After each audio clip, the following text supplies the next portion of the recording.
नमस्कार, होमविल टीवी भारत में स्वागत है। छात्रों के मुद्दे पर जारी राजनीतिक विवाद के बीच रक्षा मंत्री राजनाथ सिंह ने विपक्ष पर निशाना साधा है।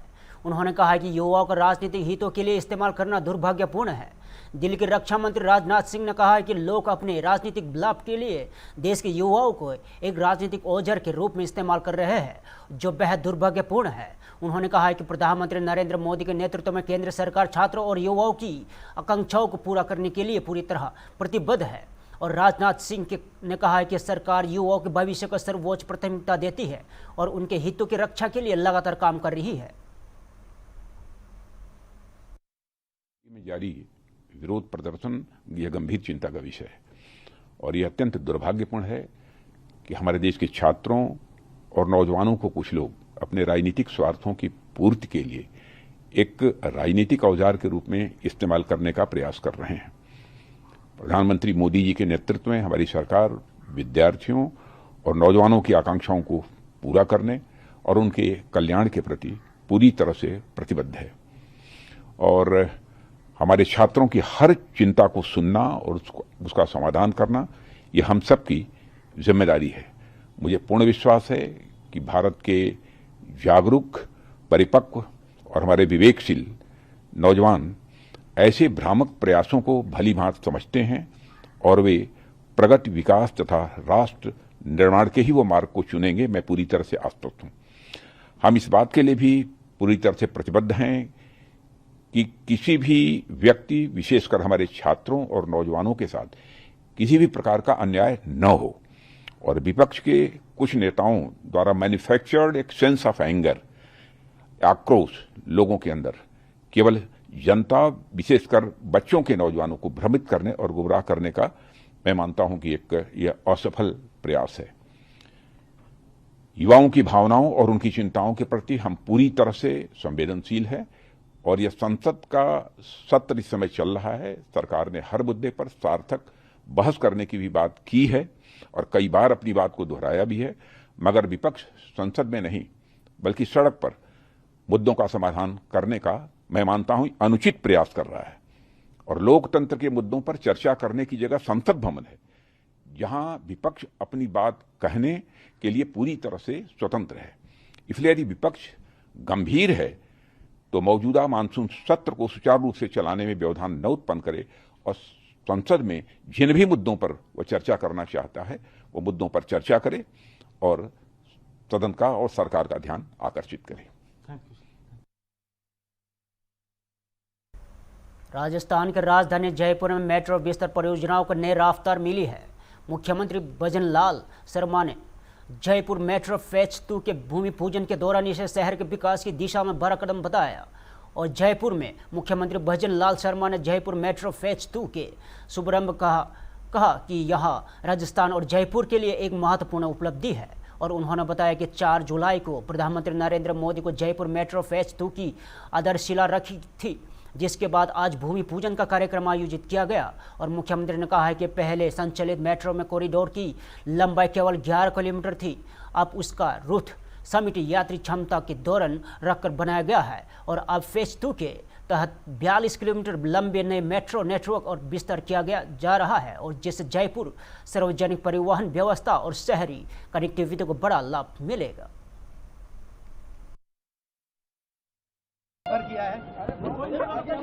देखिए, सबसे पहले तो मैं आप सभी को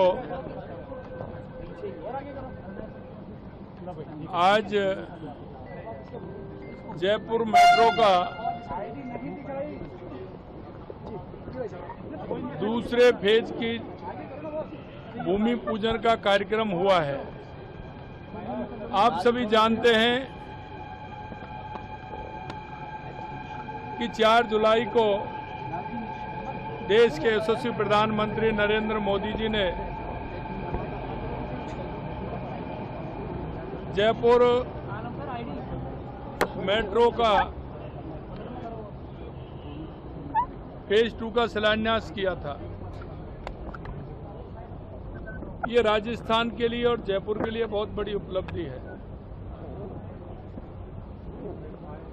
आप सभी जानते हैं कि जयपुर के लिए मेट्रो बहुत आवश्यक हो गई थी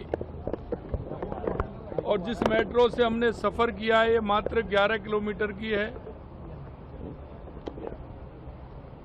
ये उस समय इस तरह का रूट लिया गया था कि इस पर ज्यादा पैसेंजर नहीं निकल पाते। अभी जो हमने रूट लिया है वो प्रहलादपुरा से लेकर के टोड़ी मोड़ तक लिया है।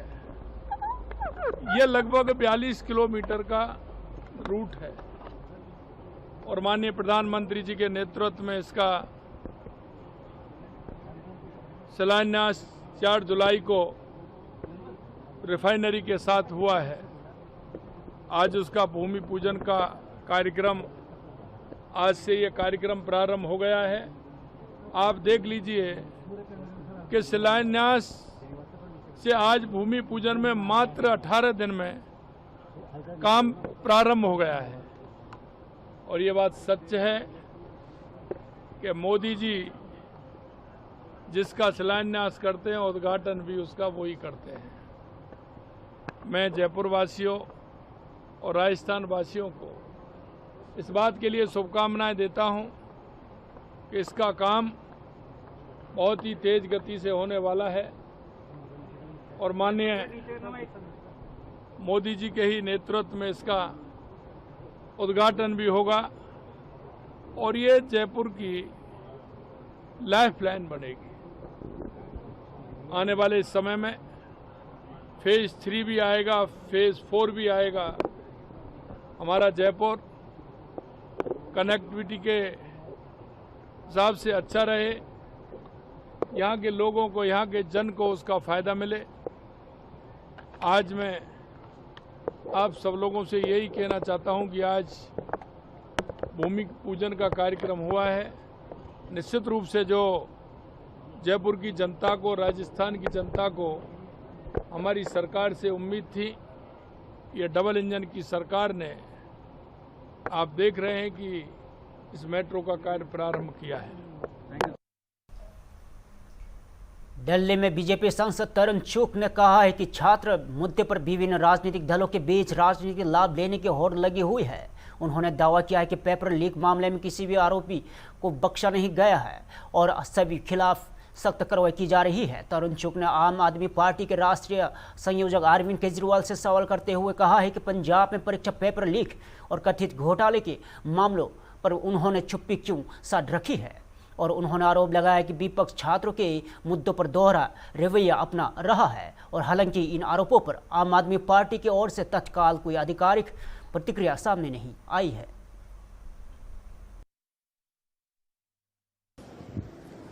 सर, सरकार बार बार कह रही है कि चर्चा करने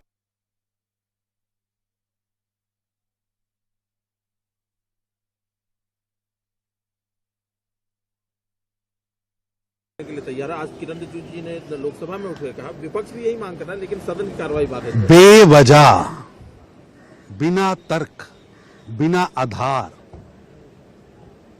कुछ नेता लुम्पिन बनने का प्रयास कर रहे हैं, लुम्पिन जैसा व्यवहार कर रहे हैं। होड़ लगी है सभी दलों में कि किस तरह छात्रों के मुद्दे पर राजनीतिक रोटियां सेकी जाए, जबकि एक भी दोषी बख्शा नहीं गया। कठोर कार्रवाई हो रही है। लगभग 11 लोग जेल में हैं, एक भी बख्शा नहीं जाएगा। मैं पूछना चाहता हूं केजरीवाल साहब, पंजाब के अंदर पेन ड्राइव के साथ, अलग अलग इंस्ट्रूमेंट्स के साथ इतना बड़ा पेपर घोटाला हुआ है, बच्चों का भविष्य आपने गड्ढे में फेंक दिया। आपकी वहां सरकार है, एक शब्द भी नहीं बोल रहे हैं, एक शब्द भी नहीं बोल रहे हैं।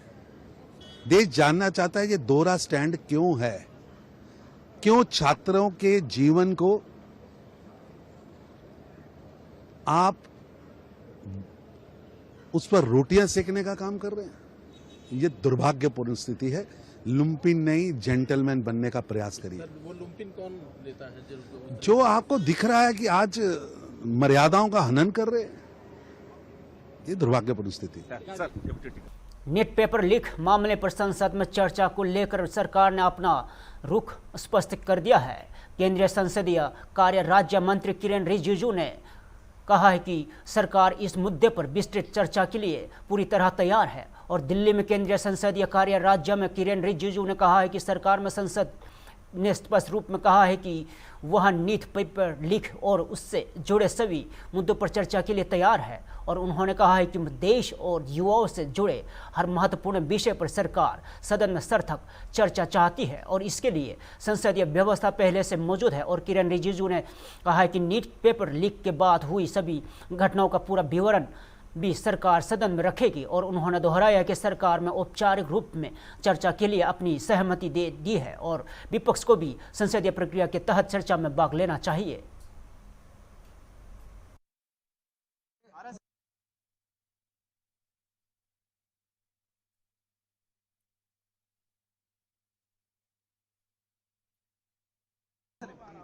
आज पार्लियामेंट सदन में कह दिया कि नीट एग्जाम का पेपर लीक का मामला और उससे जुड़े हुए जो भी संबंधित मामले हैं उस पे पूरी तरह से चर्चा करने के लिए तैयार है।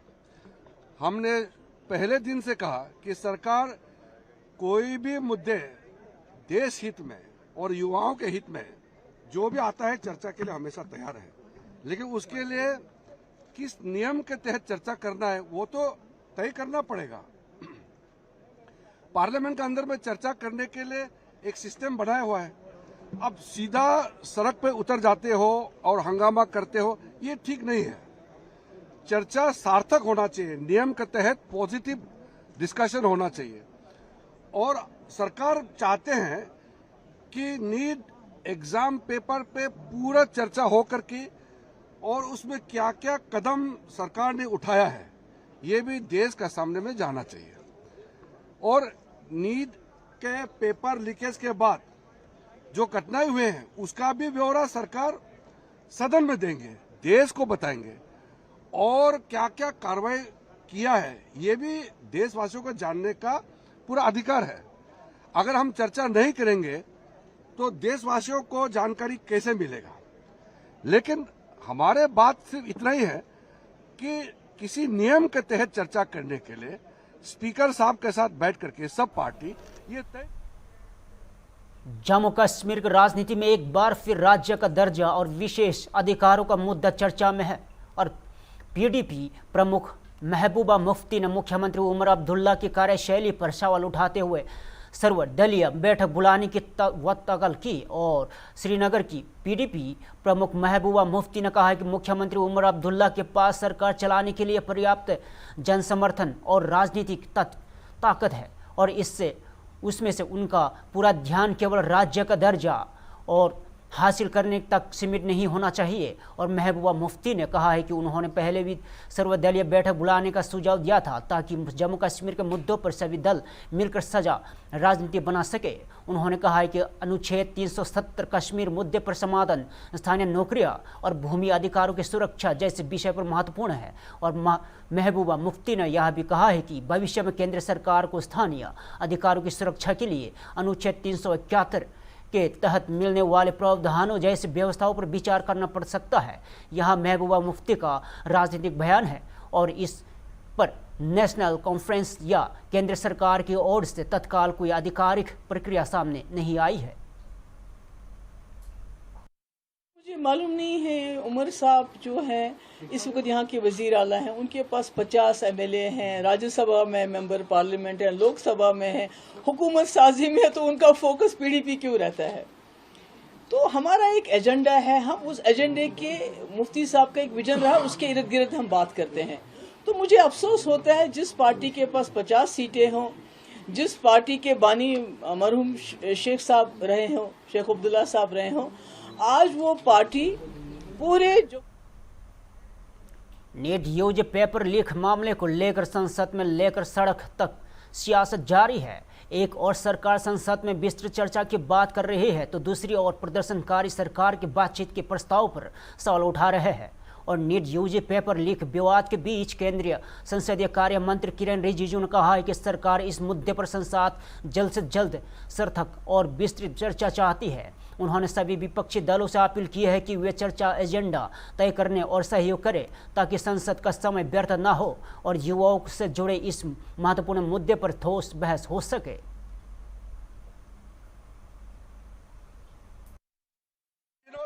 सरकार की ओर से हमने ऑफर किया हुआ है। मैं औपचारिक तौर पर आज फिर माननीय स्पीकर महोदय आपके साथ से अब सुनिए ना, आपने बात कहा है तो सुनिए ना।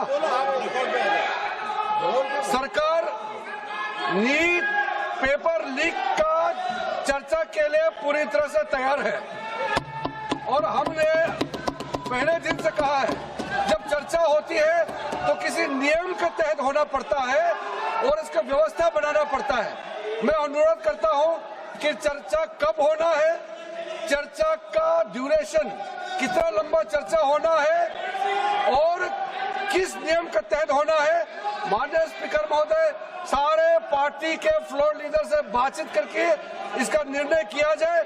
सरकार पूरी तरह से नीट पेपर लीक पे चर्चा करने के तैयार है और इस देश के युवाओं का भविष्य के लिए हम सब मिलकर के एक सार्थक चर्चा हो, ये सरकार चाहती है।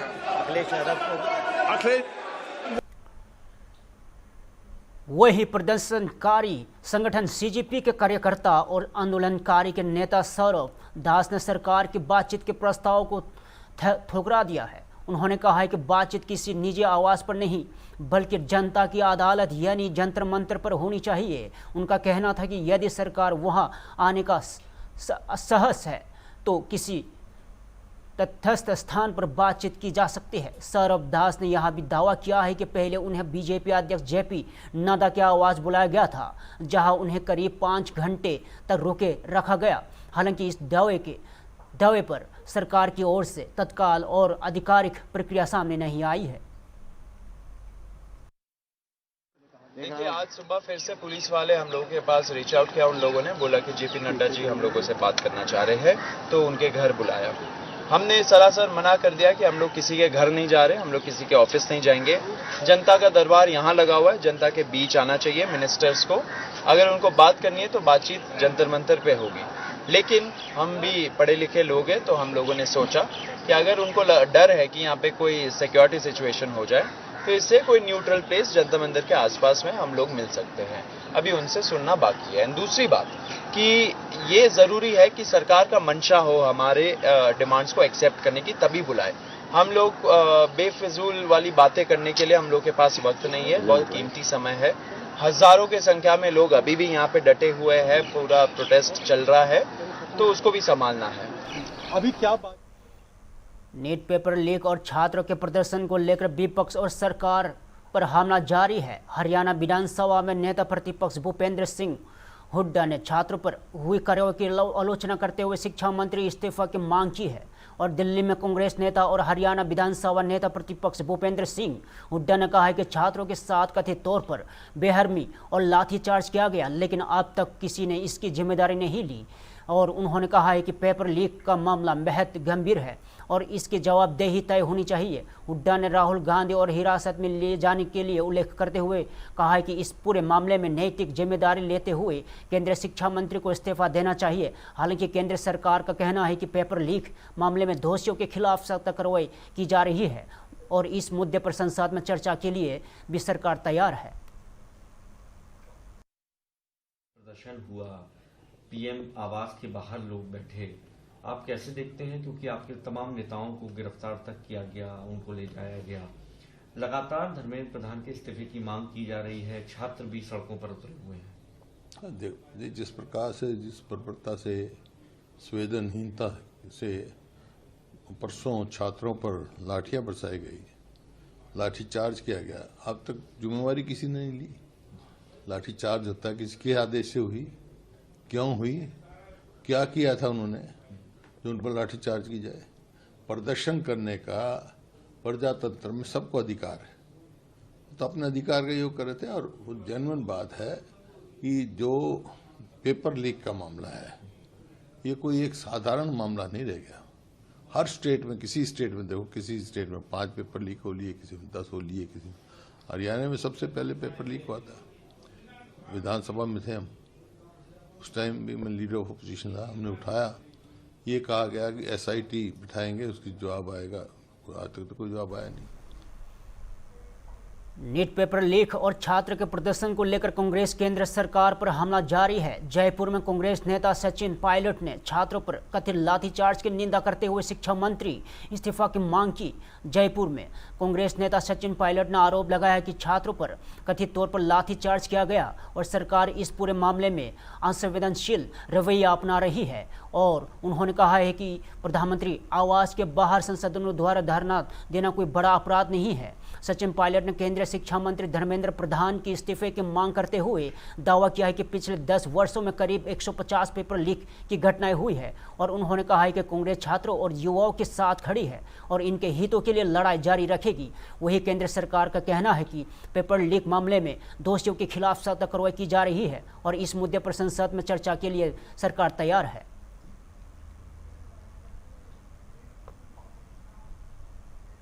फिलहाल के लिए इतना ही। ताज़ा खबर देखते रहिए होम टीवी भारत।